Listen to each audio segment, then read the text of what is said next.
Okay. Hi, good morning, everybody. Welcome to the CICMQ Elevenses. This is number 42 of the sessions that we've done. We're up to about 850 plus people on these calls now. So thanks very much again for joining. We will have people joining as we're going through. I'm very pleased to be able to welcome Jamie Radford, who's the CEO and founder of the Accounts Payable Association. Jamie and myself and Sharon, we've been working together on a number of things. I've been presenting on his sessions that he's been holding, which have been extremely successful. And if you keep an eye out and follow the AP Association on LinkedIn, you will see the style and the way that Jamie and his team operates is very sort of out there. There's an awful lot of stuff going on, and it's really down to Jamie and the drive that him and his team have got to make it happen. And it's a relatively new association, but the membership, as we've just heard, is approaching 50,000 virtual members. So it's quite a significant force in financial transaction management now. So I'll hand over to Jamie now, who will be sharing his screen, I guess. Indeed. Good morning, everybody. Please be gentle with me today, as they say. I think you've got to give me the permission to share my screen, Chris. Right. Yep. Okay. I'm going to do that now. It's got a couple of other people turning up. Jamie Radford, there he is. Oh no, it's moving around because people are joining. There we go. Make host. There you go. Okay, you should be okay to do that now, Jamie. Yeah, perfect. So, can everybody see my screen? Yep. Brilliant. Okay. So, yeah. So, thank you so much for welcoming me this morning. I'd say welcome, but I'm not sure that's the case. As Chris introduced me, the first thing. No, I'm only pulling your leg. Chris has been kind enough to join us several times, actually, through some of our sessions, through the AP Appreciation Week, which we had during May. And what I think is really important is that clearly I'm going to give you an overview of who we are and what we do. But I think the more that the AP and the credit community can collaborate and work together, I think that can only be the benefit for everybody. So let me start with myself. I, believe it or not, I was a credit manager once, many moons ago. But then I saw the light and I moved into the light, if you like. I've come from many shared service centre backgrounds. As Chris said, I'm the founder and the chief exec of the AP Association. So what do? We're very similar, although we're not chartered and we're not an institute, to the CICM. So we are effectively an association. We represent the interests of everything to do with accounts payable, purchase ledger, or procure to pay. We have, as Chris mentioned earlier, probably somewhere coming to around just shy of 50,000, if you like, online members. The association itself has been going just over 4 years now in total. And we do three things effectively. We have a certification or a qualification program, which we run online, and actually when we get the opportunity, we do some face-to-face as well, some face-to-face training. We also run a membership program. So we've got the virtual program, which is our 50,000 community. And we have another thing called the Accounts Payable Hub, which is an online community where we share everything to do with accounts payable and purchase ledger. So that involves everything from best practice. We have our own version of LinkedIn. So we have something called APA Connect on our hub. And that's where managers, team leaders can share with one another in a safe environment. Although I love LinkedIn, it's how our business grew. When you get to a group of 50,000 people, it is quite challenging for people to put a comment or put a like or whatever. So having an environment where it feels a little bit safe, the APA Connect is a very successful part of our business. And then on the third thing we do as an association is the events schedule. So Chris also joined us at what we call one of our APA updates. And there, sort of every other month, we run a best practice face-to-face usually update, which we talk about everything to do with accounts payable. And we do touch into the realms of credit management there to see how we can work with our credit colleagues. So we do a lot of training, education. But the beginning of the association all came around that there was nobody representing the interests of accounts payable whatsoever. When I look back at my career, 30 years, I know you're not going to say that I look old enough, but I am. 30 years ago when I started my career, I started in purchase ledger very early on. You know, I was in purchase ledger whilst I studied to be an accountant, and then I then went down the route of procurement. And what I noticed in all those years that there was nobody at all looking after the interest of purchase ledger or accounts payable. There was clearly organisations such as the CICM, CIPP for the payroll guys. So the beginning of the AP Association all bore out of the idea that what could we do and how could we support a community? So the LinkedIn group, which is now over 50,000 actually in totality, that's where it all grew. It grew from. It's the AP forum. And again, by all means, you know, it's a free to access forum. And I would definitely suggest all your colleagues and members jump onto the AP forum on LinkedIn. We'll approve you, don't worry, we'll let anybody into that forum. But again, what you'll see in there is a community talking about the issues they face. So some of the points I'll go through today are some of the issues they have. But it'd be great to get you in there so you can then look at ways that you can collaborate and support one another. So yeah, so the AP Forum is a very, very active community, but we're moving that community into what we call APA Connect, which is in our Accounts Payable Online hub. Okay. And as Chris said, you know, one of the things that we are very big and we do very well, I believe anyway, is our social media campaigns. We do an awful lot on social media. We promote the industry, you know, over that last 4 years. The reason why we've grown so dramatically is because we're on there every day. So we're on all of the social platforms, you know, LinkedIn, Facebook, Twitter, all the good platforms there are. And we have quite an active community. And, you know, what I've noticed from Chris's community and the credit community is you're very similar in what you do, the same types of issues. And the slide that you see on the screen here at the moment is, it's sort of our mission, you know, what we stand for.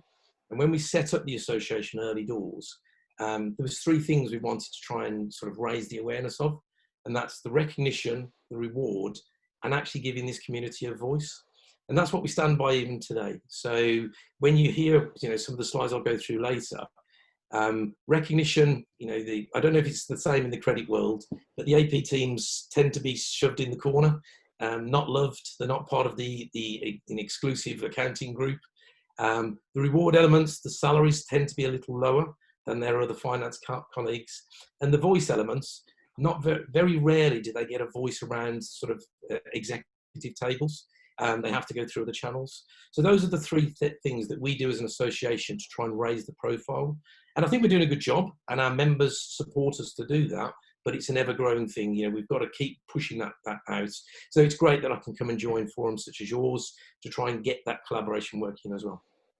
So one of the things Chris asked me to do was give you an overview of a day in the life of an AP professional.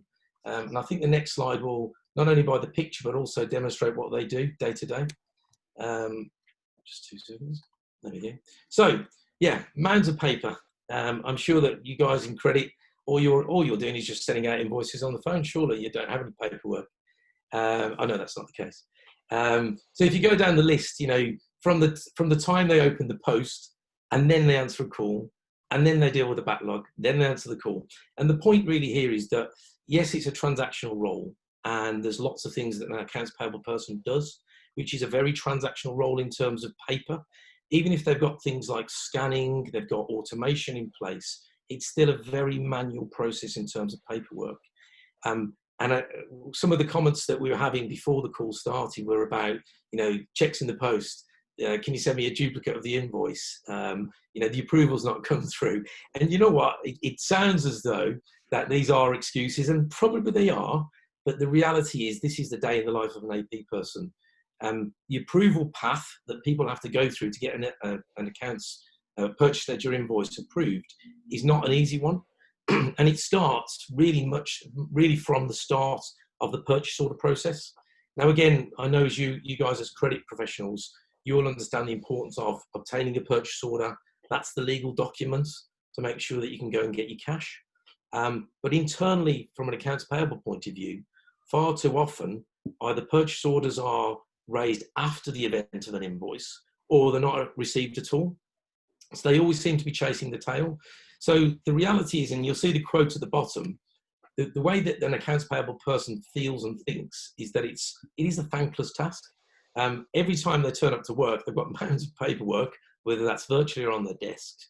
And effectively all they're having, every time that phone rings, trust me, it's not for somebody to say, what a great job you did, and thanks ever so much for making that payment, and you guys in AP are superb. It is to chase, complain, and chase.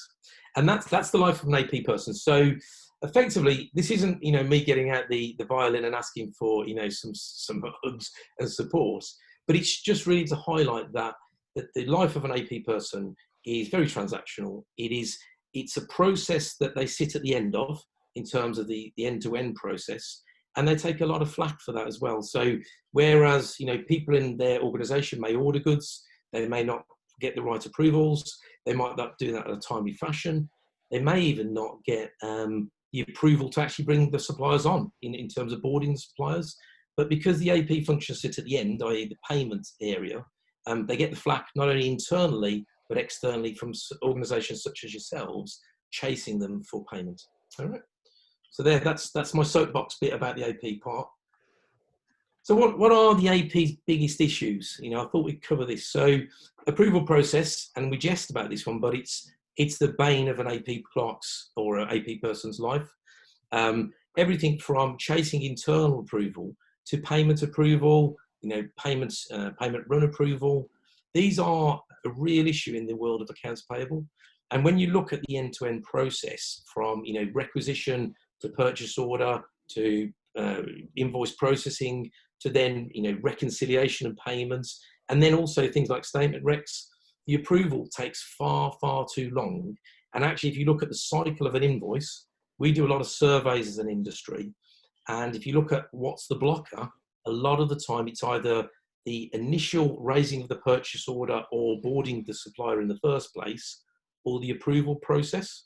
The actual bit where the AP person gets involved in processing and making payments is a very short period of time in the grand scheme of things. So the approval process, I would always say, is the number one issue that an AP person really struggles with. And also, it's slightly out of their control also. They can do a lot of retrospective chasing, reporting, and all these good things, but ultimately, it relies heavily on an organisation playing ball. And a lot of organisations don't see the value. It's one of those age-old things, what's in it for me?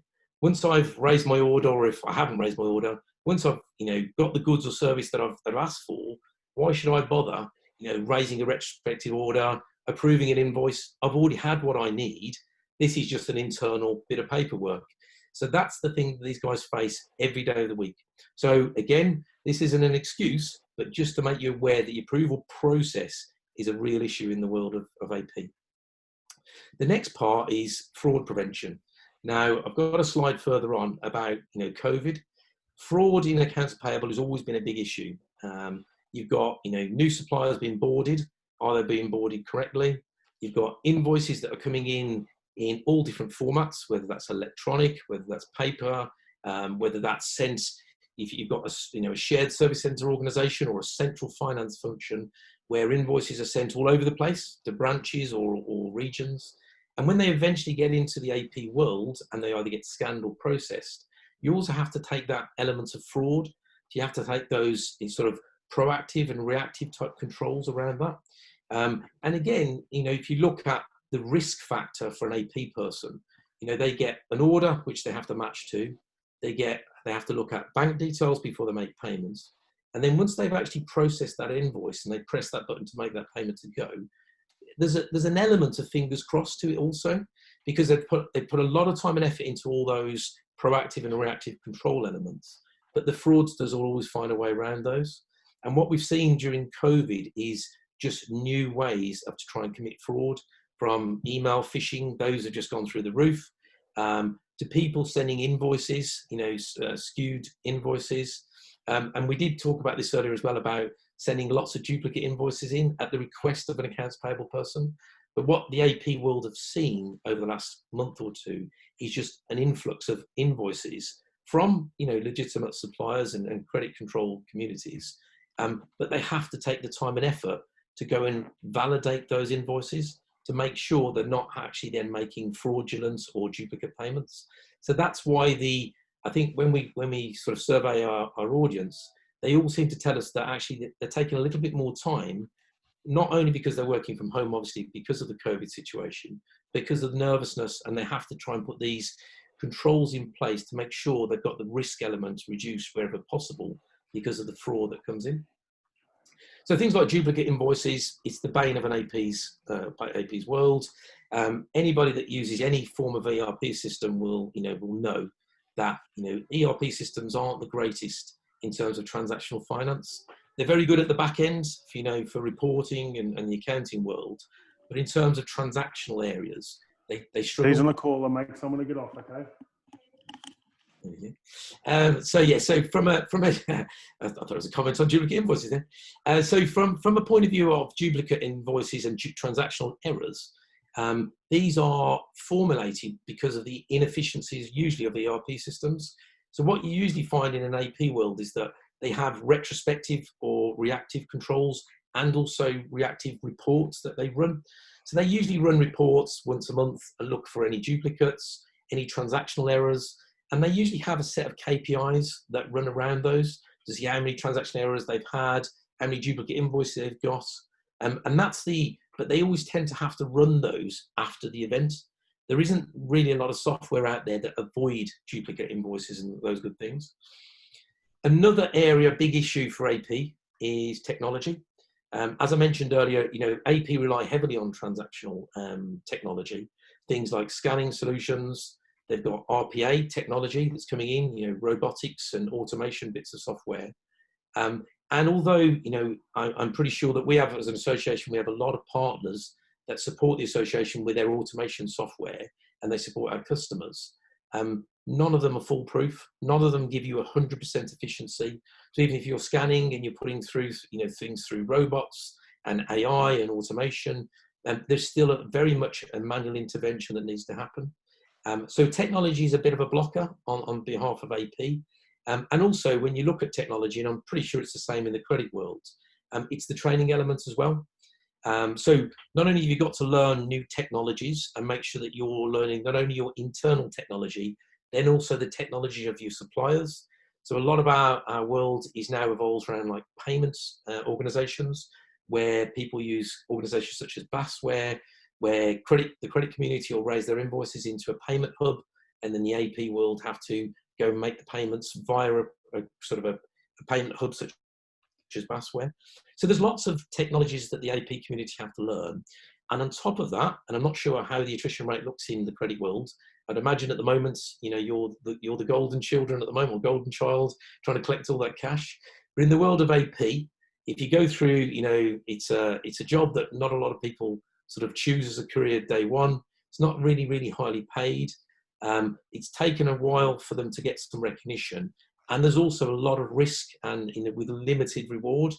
The staff attrition rate in an accounts payable function can be quite high. Now, what we're seeing as an industry is that started to reduce because the organizations are training with organizations such as ourselves, where we're offering support, training, and a community. So that's helping, but it doesn't help in terms of the grand scheme of things. If you've got a staff attrition rate, which is quite high, you've got to try and keep your fraud prevention down, your approval process keep going. If you're continually bringing people in and out, that doesn't help the whole process. So one of the things we do as an association with our members is we very much look on the basis of what can we do to try and keep those staff engaged, trained, and supported. And that leads me lastly on to the last 2 points, which is morale and motivation, reward and recognition. Now, again, I'm not going to speak for anybody in the credit community, but morale and motivation can be difficult in the AP community. As I said from the slide before, it is a thankless task. It's very transactional in its nature, so it can be very monotonous. But what we do find in the AP community is that we do have some exceptional leaders. We have some people that really can motivate. They really do lead from the front. And we're seeing more of those individuals come to a fore now. So it's great. So the morale and motivation is always a challenge in the world of AP. And the reward and recognition is always going to be there. Although we're big advocates and we push for salary increases, and we have over the last 3-4 years seen a gradual rise in salaries. We would estimate somewhere in the region of around 10 to 15% increases in salaries, just purely on the basis of greater visibility of what we do and how we do it. It's still a challenge, and it's something we're still fighting the cause for. So that gives you a flavour of what the issues are in the world of AP. So one of the things Chris asked me to do was, what's happened, now that we're going through this horrid COVID situation. So we did a big survey over the last couple of 3 months, and these are, very high level rough numbers, but we would estimate that as a community, 30% of all AP teams have been impacted somewhat, either being furloughed or made redundant. We are seeing evidence over the last few weeks that people are starting to return to some form of normality, i.e. teams are being brought back into either working environments or being just brought back from furlough.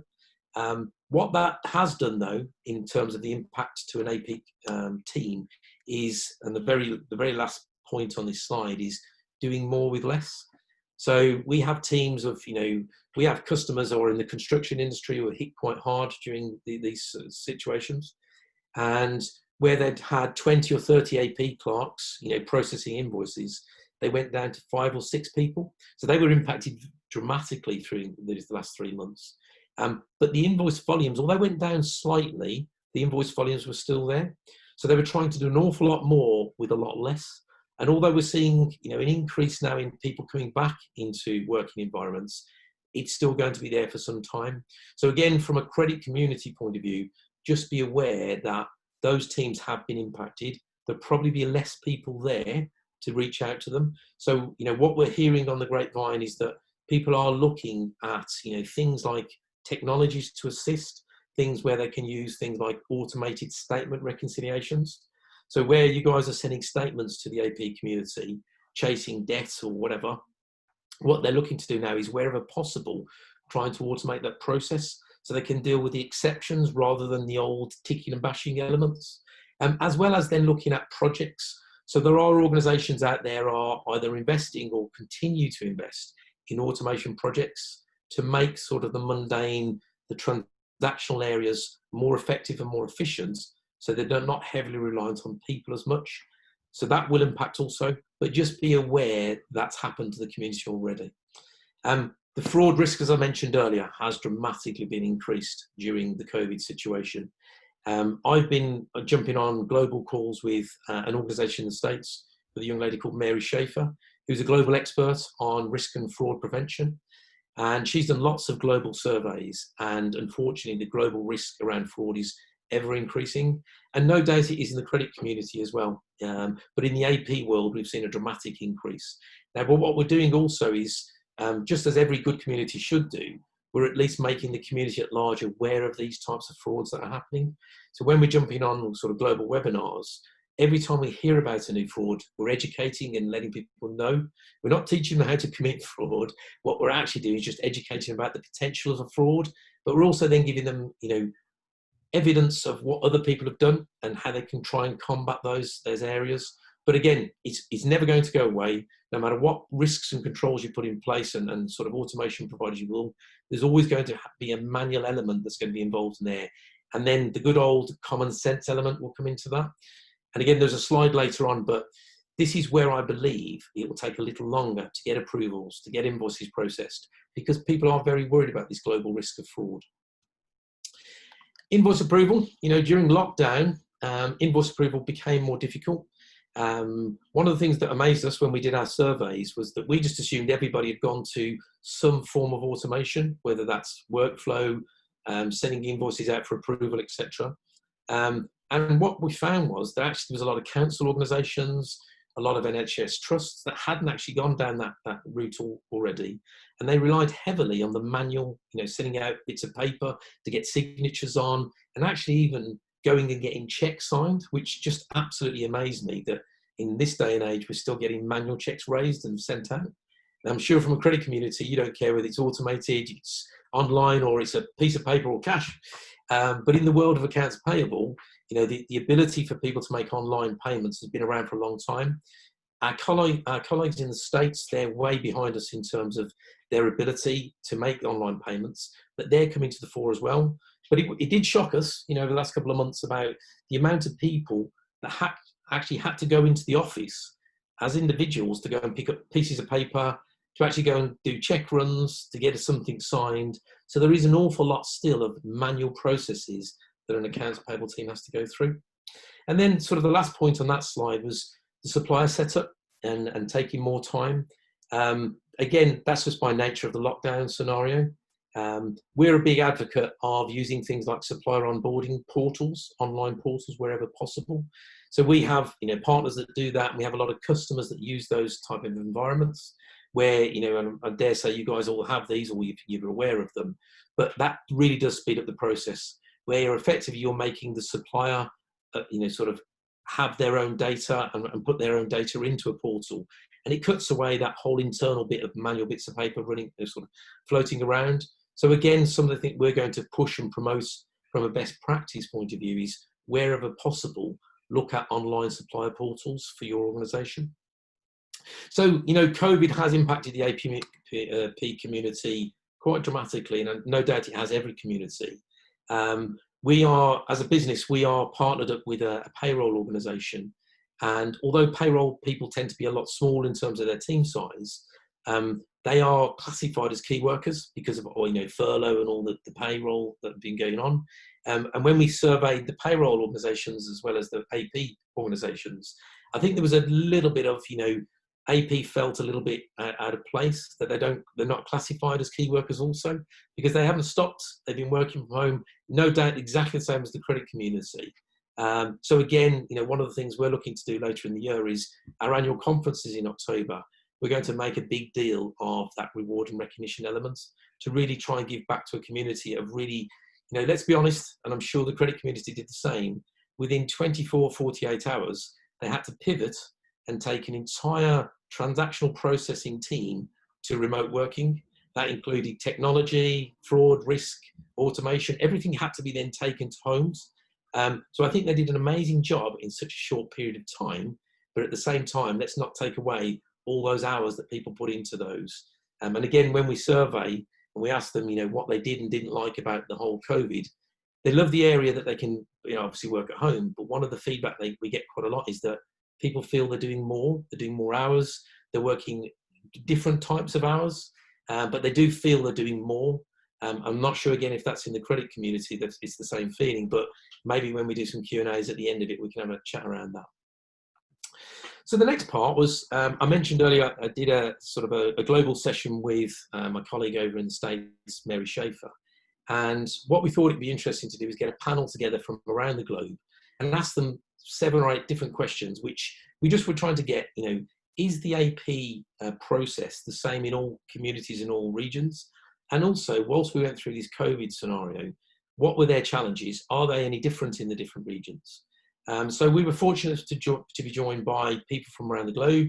So we had Patsy from the UK, Sandra from Australia, we had Louise from Canada, Regina from the US, and then Mache from the Netherlands. And what was interesting, and I'll go through a few slides now, was that it just felt like it was like Band-Aid or Live Aid. It was a global community coming together to discuss issues that we had. But actually, what we found was that other than some discrepancy in local tax laws, a bit of currency, and then ultimately a bit of a language barrier in certain areas, the standard AP or procure to pay process was the same. And the challenges everybody faced while we went through COVID and coming out of hopefully the lockdown of some sort were exactly the same across the globe. So these questions that were posed to the team were, the first one was, which part of the last few months have been difficult for you both professionally and personally?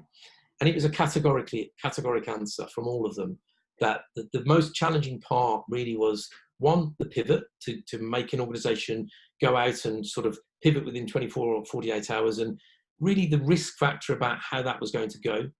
And then ultimately the one that came through very much so when we were talking to the team, this group, were the people elements, making sure there was lots of check-ins. Obviously we're on a Zoom call now, but the teams have had to do very regular check-ins, and the mental health element came out quite a lot about that. Although it's great to have Zoom sessions, people are missing people. So the bit that, the difficult area that people had is, one, the transactional area and the pivot, over that very short period of time. But then the checking in on the individuals became out very apparent. So when we go through some of the questions, we asked them about, how did they motivate the teams? How did they engage with these teams? And I'm sure as a credit community, you must be experts at pub quizzes, online quizzes, dressing up in silly hats and whatever you've got. And when we've done the same as an AP community, but the mental health is something that came across very much so. So part of the survey when we did these sessions was how are people looking to get back to some form of normality? And that sort of sat 50-50. 50% of the audience that we spoke to said that they were very nervous to go back to any work environment for a lot of reasons. And the other 50% really wanted to go back because they wanted those interactions. They wanted the coffee chat, the coffee table chats. They wanted the noise, the hustle and the bustle. They wanted believe it or not, they wanted the telephone calls from the credit control community chasing them. So they missed those elements. But trust me, that won't last for very long when we get back to some normal. but ultimately, the mental health came across very strong at this point. The second point we asked was, what challenges or changes did you have to make to keep the invoice handling payment process function working? So again, if you can imagine taking an entire transactional process to people's homes, we have organizations that are members of ours that actually outsource their processing actually abroad, into other entities. So we had one organization that are a big, large IT function that they outsource all their transactional processing to Bangladesh, sorry. And what they did, so they put all the transactional processing out there. It was a global pandemic, clearly. And these poor chaps in India were not only having to go into the office because they didn't have laptops and PCs to take home with them, they had to go and get the big PCs they were using in these environments and take those home. And then when they got them home, they then realized they weren't Wi-Fi connectable. So then had to go and get dongles and all these different things to make them so they can actually get onto the internet because they were used to VPN connections and all these things. So again, the challenge that these guys had when we surveyed them were telling us it was a lot about technology.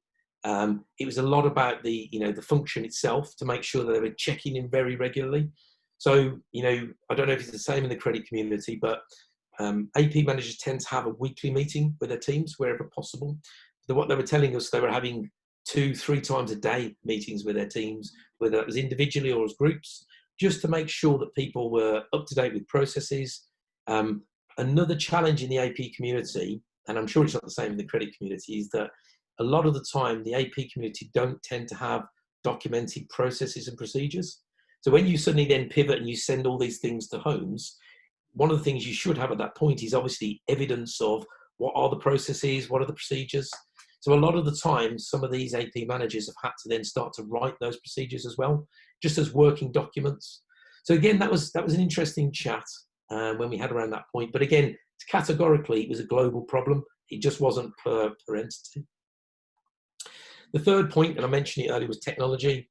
One of the things we said to them was, what was your group's biggest technology challenge? Number one categorically came out about internet and connection. In terms of not only just being able to get onto their systems, but it was then the VPNs, the secure access to their systems. That was a challenge for those environments. And again, I've been on a lot of these calls recently, and the IT folk have done an amazing job of trying to support these communities. And again, they're sort of the unsung heroes as well. One of our customers, Born Leisure, who Patsy works for, they had to go and purchase something like 200 or 300 laptops in a period of 48 hours. Not only configure them to their organization's controls and risks and all that good stuff, distribute them, and then also try and get access to them as well. So Patsy was saying that during that technology challenge was some people were using home PCs for a period, but then there was obviously the distribution from the IT perspective as well. But everybody categorically said that it was internet, it was security risks, and then on top of that, then it was their own systems and challenges around systems they have as well. Number 4, morale. We mentioned that earlier in the slides. We asked them very much so, what's the morale of the team? And what I can honestly say is I think in the first month, it was, it's like everything. It's a new thing. So people were adapting. It took a little bit of time to adapt. After the first couple of weeks, probably weeks 3 to 6, people were really enjoying it. They liked the lifestyle. And then I think people went through another lull period where they were missing colleagues. They were sort of going into a norm of some sort. And when we asked them, what do you do for a bit of fun, and what have you done, etc. People were saying that they were getting zoomed out, you know, that they were getting too many Zooms. They were trying to do virtual quizzes, which everybody tends to do, but the morale really did take an impact during this period. And there still is an issue now. So clearly they're clearly trying to, wherever possible, still keep, you know, morale at the forefront. But it is a challenge. So process improvements. We asked that question also. You know, what changes will you make to the AP process when this is over? And I think categorically everybody agreed that their procedures and processes, if they weren't already documented, now will be documented. And if they were documented, they were going to have to change those as well, so that they can then get things like approval processes in a different manner. And also look at, you know, a lot of the AP teams also look after the T&E, the travel and expenses teams as well. So where people are trying to claim expenses, whether that's virtual expenses or not, there's got to be some evidence that they're going to change parts of those as well. So not only are they going to look at ways they can improve their processes whilst working virtually, and also go more automation wherever they possibly can. When we asked the guys in the US, they were categorically, they want to start to look at, you know, reducing manual payments and sort of check payments, and move very much more towards the electronic payments. And in the UK, it was the same. This has given their businesses a bit of a push to say, look, no longer should we be making check payments and manual payments. They should be now electronic wherever possible. So that came out categorically as well. We asked the question, the big surprise, what have you been astounded to find, you know, during the process? And I think everybody said the same, you know, they're near us, damn it. And they were saying that how adaptable and flexible their teams have become. They felt that, you know, the human side of this COVID has helped dramatically. They've learned a lot about their teams. And I think in these pandemics, you find out the wheat from the chaff, if you like, and I don't like to use those words ordinarily, but I think people have become a lot stronger generally, and then what the teams were saying, that they felt a lot more supported as a community. And there is a slide at the end of the deck which I'll point to that, but you know, it's one of those where I don't think, and hopefully we won't forget what we've gone through, because what it's actually done is it's helped highlight the good work that the AP community does, the credit community does, the IT, the payroll guys. These are back office functions, but actually I think they're becoming more front office functions as well. And then the last slide we asked was, you know, what's the future? What does the future look for you? So we asked them, you know, when are they returning to work and what the future looks like? And again, if I'm honest with you, a lot of the organisation we surveyed and we spoke to this group, a lot of them weren't planning to go back this year, you know, into office environments. They were probably looking back for next year at some point. And for a whole host of issues, you know, not only the risk assessments about moving around businesses with a 2-metre gap, but also, you know, the risk to individuals as well as their mental health. So what they're doing is either shift patterns, or whenever people want to return to work, they're allowing their people to do so. But their organisations are being very supportive. So the flexibility of the organisations are there as well. So a couple of more slides. I've bored you all to tears now. Sorry, Jamie, could you let Pam Thomas in? I can't do it because you're hosting and I'm not. Okay, 2 seconds. You just pinged me a message on here. Okay, let me see if I can do that. Yeah, there we go. Look at the power of that. I'm allowing people into a credit community. How powerful am I? There we go. They should be in there, Chris. So a couple of other slides from myself. So one of the things Chris asked was, you know, what can you do as a credit community to help, and what should you try and avoid? So these are just, you know, wide sweeping statements, but I suppose the first one is, as a credit community, clearly your job is to collect cash and make sure that your organisations have cash for goods or services you provided. But there's a way of collecting cash. So chase again. What I mean by that is that, you know, when we speak to the AP community, all they feel is they're just getting bunches of telephone calls with generic emails and generic statements that come through. And later through the slides, the whole scenario around building relationships, and no doubt as credit professionals and experts on the call, you know the importance of having relationships. And we shouldn't forget that relationships are where you're going to get success from these. So the chase again, you know, you've got to look at the core of why the person's either not taking the telephone call from you in the first place, predominantly that could be that they're either furloughed or they're working from different environments. That could be number one. But then secondly, just look at their workloads, look at the timings. So again, so the next point is really month end and processing time. Timing is everything in an AP world. You know, it's sort of a trade secret for you, if you like, and I know you're all credit professionals, so you know this anyway. The middle of the month is the best time, purely on the basis that they're outside of month ends, processing times.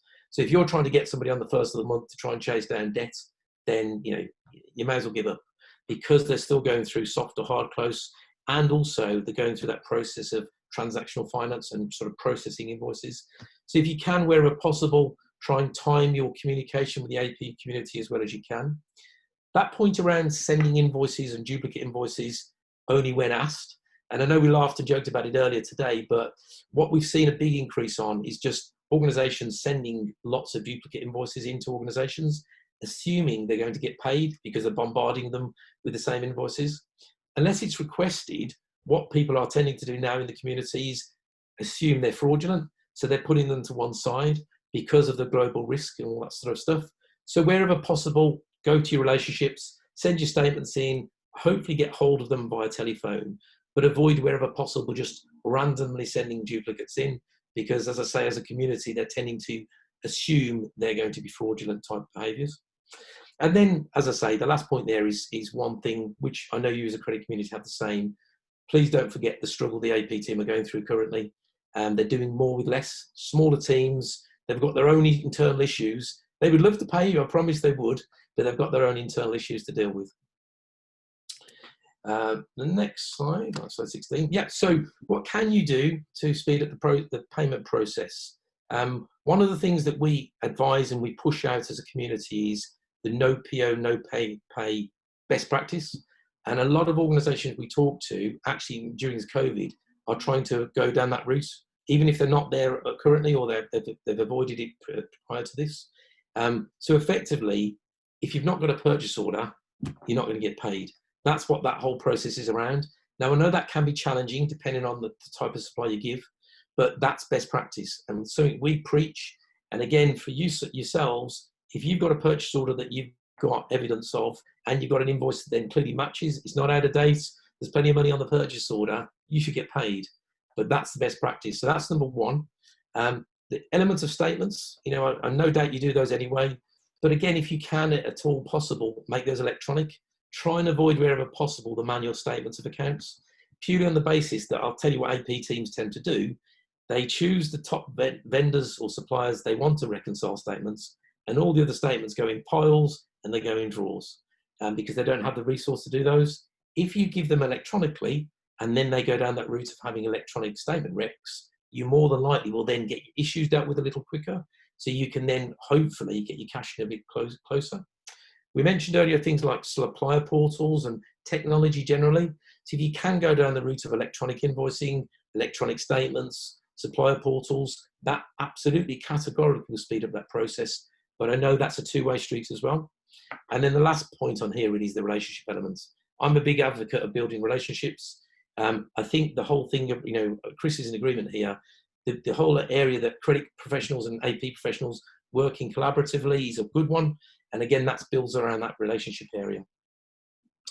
And then I've just got one last slide. And it's a slide that actually Mary Schaefer shared to me. So she put this together and we put it out to our community. And it's quite a famous slide from, you know, or quote from Winston Churchill. And, you know, it's probably not relevant to a pandemic, but, you know, never let a good crisis go to waste. And what we're trying to educate our AP teams are that you're not going to be in the eyes and the ears of your organization like you ever are today. They really should understand the hard work and the sort of the elements that you go through. So don't let that go to waste. You've got the eyes and the ears of your organizations and your supplier community as a whole. So make sure people are aware of what you do. And even when we come out of this and go hopefully back to some normality, keep that going as a formula, because, you know, this is a good time to try and keep that momentum going. And I think far too often we forget back office functions, which I know the credit community are as also. So wherever possible, you know, try and promote that as wherever you can. And that's it from me, Chris. Hopefully I bored you. Could unshare your screen, Jamie. Okay, stop share. There we go. Hopefully you can Okay, see my I'll screen. just put to you, if you could put me back as host. Okay. Any idea how to do that? Yeah, just click on the camera next to the person, and then it should. Anyway, don't worry, we'll carry on anyway. So yes, that was interesting to say the least. I've got a couple of questions, as you would imagine. The questions I've got, the furlough. I mean, when you're looking at a working capital from a consultancy perspective, and you look at accounts payable, AR, inventory are the three main kind of triangle of things that people look at. One of the things generally that that consultants would do is which is unsustainable, and we all know it is that one of the good ways to improve working capital is to basically just push out the payment terms. Right? And we've seen a lot of that happening in the last few weeks, months, going through this. When you say that 30% of the teams are impacted by furlough in one way, shape, or form, I think from a collections perspective, there are less people than that on furlough. I don't know if the other guys could sort of back me up on that one. So do you think that that it is another way, do you think, of organisations saying, well, if we furlough the people, it makes it more difficult, we slow the payments down, and et cetera, et cetera. Do you think that is something? I mean, that's an interesting question, and obviously one when I saw that, I thought, that might be a reason why, or am I being cynical? I'm going to sit on the cynical stage. I'm going to say that I believe, if I'm honest, that with the Philip King going into the Small Business Commissioner role, and there's more highlight and sort of challenge around people being paid fairly. Yeah. Now, I know with the COVID scenario, there might be payment extensions or organisations, but the members we talk to are wherever possible trying to make their payments as fast as they possibly can. So although, yes, there could be argument to say they are going to try and extend that where businesses struggle, but actually the larger organisations we deal with are really trying to support communities and organisations wherever possible. Now, I don't know whether that as a group on this call, you feel that's the same, but wherever we are clearly promoting wherever we can to try and keep the payment terms actually lower, not increase them. Because the more you increase, the more you risk around fraud, because you have stuff sat on your ledgers for a little longer. But again, I'd be interested to see what other people say around that. Yeah, I mean, the other thing is that the more you push it out, the more reputational damage you do to your organisation as well, which is obviously not something that. Does anybody want to make a comment on that one? Phil, you're in the construction business, which is one of the comments that was mentioned earlier. Do you think that organisations are thinking pushing it out for furloughing staff in order to take advantage of it or not? Or I don't think they're taking advantage of it. I mean, we have a number of people on furlough. In the credit team? Not in the credit team, no, elsewhere. Certainly on P2P, certainly in operations and things. As sales dip down straight away, but we brought a lot of people back as the increases come on. But, I honestly don't know. I don't want to be quoted on that, but I think a lot of businesses will look at whether they need all the people that they do have, to be fair, when we get back up to speed. I don't think we've taken any deliberate advantage of it. We just needed to cut cost. When you just saw the sales fall off a cliff at the end of March and April. So. Yeah. Okay. The other question that I've got is around resilience. One of the things that's beginning to come up now in terms of businesses, in terms of shareholders, investors, and looking at that, are looking at organisations to see what their potential resilience is against a second wave, which is obviously something that's scaring everybody to death at the moment. You spoke about things like documenting processes, automating stuff. Do you feel that generally speaking, the AP community are becoming more resilient? Yeah, absolutely. And I think that was one of when we went through those global questions, the resilience element came out on near enough every question, that they're becoming stronger. We assume straight away, by the way, to Phil's point, that whilst the revenue dropped off a cliff for a lot of organisations, one of our biggest customers are a brewery, and they had to furlough 95% of their staff because they're pubs and chains, etc. Yeah. So we just assumed automatically everybody would then put things like automation projects and spend on that, on hold, or actually, take it off the table. And what we're seeing is evidence where people are actually investing in those areas or continue to invest. But also the teams as well have to become resilient. So I don't know if it's the same in the credit community, but there is nervousness about people losing their jobs to automation, robotics, and what the future looks like around robots. I think people are aware that there will be casualties from automation, but it doesn't take every job. All that happens effectively is people upskill, and the resilience elements and the learning and the more analytical approach just means skills will be upskilled, in my opinion. So you just got to find those different roles and different challenges. So there is risk there, but yeah, I think, when we talk about, people not going back to working environments to maybe next year at an early point, there are organizations that have already come back, and there are other organizations that have worked through the entire COVID scenario, have been in work. And you have to, when we talk on these things, we just assume everybody's working from home. And there are a lot of people still in work and have been throughout this whole thing. So the resilience elements is there, definitely. But again, it's always going to be there. It's always a challenge in a transaction environment. Yeah, because you're at the end of the supply chain, as it were, in terms of paying the suppliers. And supply chain has been a very significant issue for many organisations in this crisis. Not least, where they've had just-in-time supply chains for food manufacture and stuff like that. They've been challenged, not least because they can't get stuff across borders, is what has been one main issue. So people are looking more locally for their sorts of things. And of course, if you've got, if you're pushing out your payment terms and not being able to pay this stuff, then your supply chain will come to a halt anyway. Do you think that the AP community are going to be?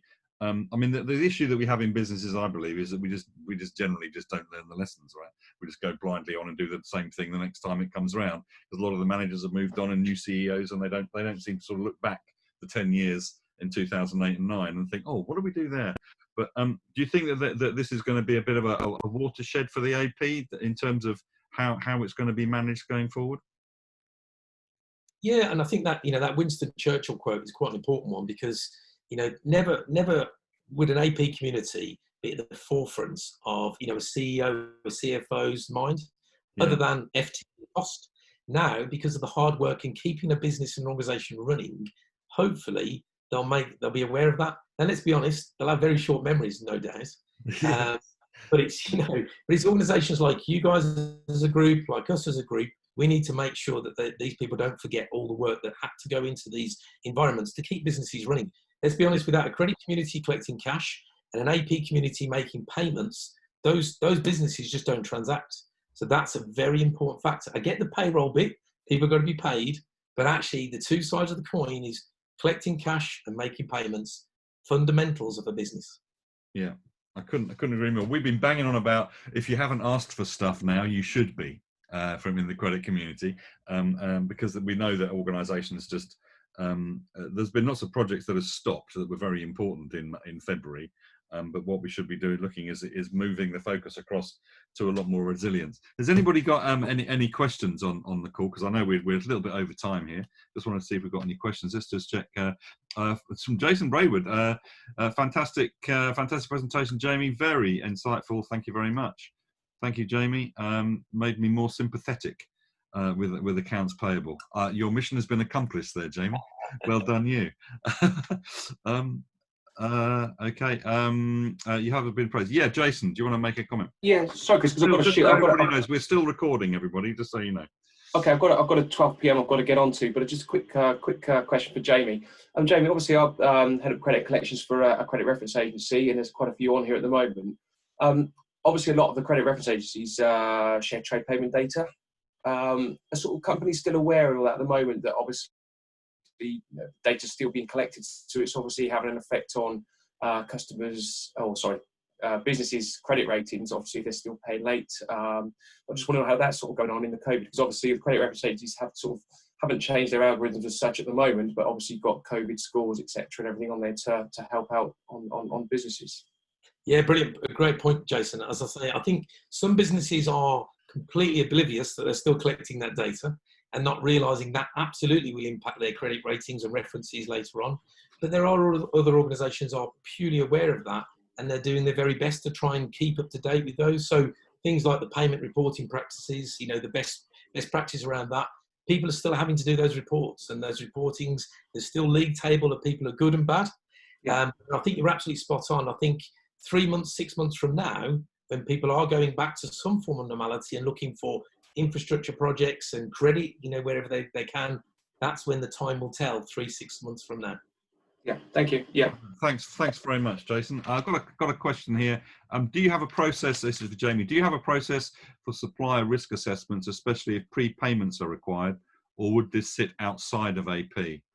A little bit of both. Great question. I think it would sit in AP as well, but ultimately, you know, when we talk about supplier onboarding processes, a lot of them then, you know, would use sort of organisations such as Equifax, you know, all those organisations where they would do a risk assessment on a supplier to make them aware. So ultimately, you're buying something from a supplier, but from a supply chain point of view, you want to make sure they're legitimate. You know, they're going to be in business for a period of time. And with the whole COVID scenario, I can think actually the supplier risk element will become more and more sort of affluent in front of processes. So I can only assume that people will start to look at risk assessments and supplier risk assessments when it comes to choice of suppliers, and also, you know, what they buy from them in their supply chain more and more because of COVID. So it's a great point. But yes, some do, some don't. So it's one of those, it's an anomaly at the moment. Right, okay. Hi, Suk. I understand you got a question around automation. Going to come off mute? There you go. Yeah. Hi, Jamie. Thanks for the presentation. I thought it was really insightful, and having managed AP teams in a shared service before, I can resonate to some of the stuff that you were saying. I've got a question around automation, because I think you mentioned it quite a bit in your presentation about COVID having this automation element now coming in because of people working from home. But it's been a phenomenon for quite a few years where you've got purchase to pay platforms and Basware in between and TradeX invoices and all that stuff. My question was really around the embracement of automation from an AP perspective, from teaching your individual accounts payable people that process every day. How much learning is there going in within your sort of Oh, you still there, Suk? Hi, Suk, you disappeared there for a minute. We missed the last bit. I suppose the bit was that what work are you doing with your AP sort of people that are coming to your sort of discipline about teaching them about automation of systems and working with it? Because the way I see it from a credit perspective is we're teaching a lot of our credit people now about how to do sort of, you know, digital invoicing, online platform, collecting payments. So they're getting more digital savvy, automated savvy. Is that happening in the AP world as well? Yeah, absolutely. Great question. So one of the things, we run a certification program and a qualification program, and near enough all of our certs and qualifications have a technology element to them. They're all around automation. So not only are we teaching them, you know, what's coming out, what's new in the world of automation and technology, but also we're trying to explain them the importance of thereof. So it's not only that, you know, you press a button, you press a few screens and something happens, but actually the end-to-end part as well, why it's important to understand how an invoice goes through its life cycle. So yeah, we do a lot about that education in our environments in the AP world. But then what you do tend to find is that depending on the organizations we're working with, they have different views on what they want to teach and don't want to teach their teams. And I don't know if it's the same in the credit world, but some people don't like to teach them too much because the individual becomes a valued commodity that then go and get more salary and more educate. If the more they educate them, they go elsewhere. So there are people out there that do that, but wherever possible as an association, yeah, we absolutely educate people on the automation. Great. Okay. Thanks. I have one last question here. Some companies prefer to rotate the AP teams. What's the APA's view on this practice? Yeah, look, I think, you know, job shadowing, rotation, I think it's a great thing. You know, I've been a very fortunate person in my career where I've gone in near enough every function.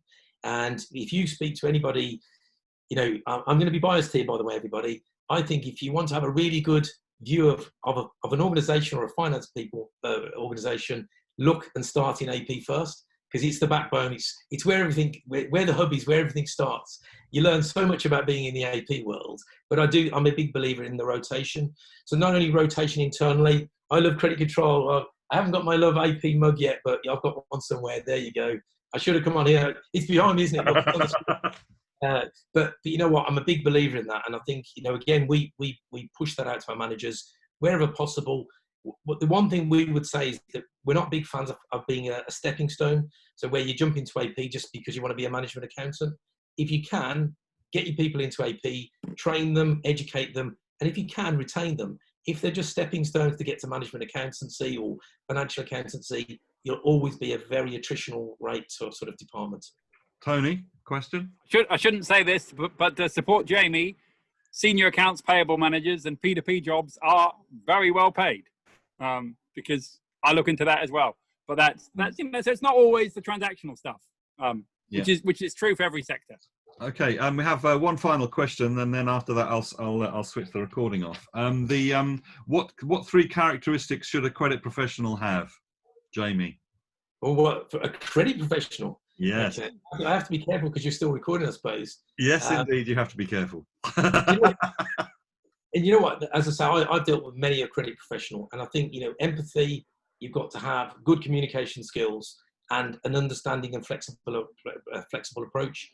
You know, far too often, credit professionals get sort of earmarked as bulldogs, people that are just chasing money and they don't care about, you know, what they're chasing.